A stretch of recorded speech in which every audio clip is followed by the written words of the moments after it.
Today we're going to be installing the TLR7 sub. We always want to practice safety first. Remove the magazine and make sure there are no rounds that are chambered.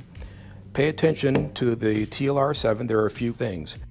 One is that we're going to unscrew the side screw here, and if you notice, it's spring loaded. Also notice there's a key here. That key should match up to the notch in your rail. I'm putting it on from the side as I'm squeezing the screw. Line them up.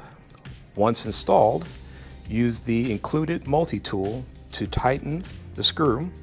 Just hand tighten. Now it is installed. The next thing you want to do is take a look at another feature of the TLR7 sub. We have high and low switches, and you can mix and match to meet your needs.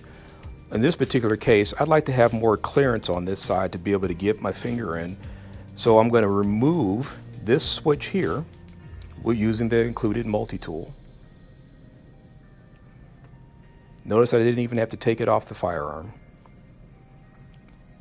Put that low switch in place, and using the multi-tool I just pushed the rod back in, and now I've got clearance to put my finger in, and this side still has the high switch for ease of use. Final step, we want to install the battery. So take the face cap, twist it loose. We're going to install the battery, positive in first. Also, that information is clearly marked on the side of the TLR. Return the face cap. Notice you'll feel a slight divot where it's a little loose. Keep turning, and now you can turn on your TLR. The divot that you felt is something that we call safe off. So when your gun is in storage or you're moving it from one place to another, you won't accidentally bump the switch and turn on the light. Well, now the light is installed. Thank you for watching.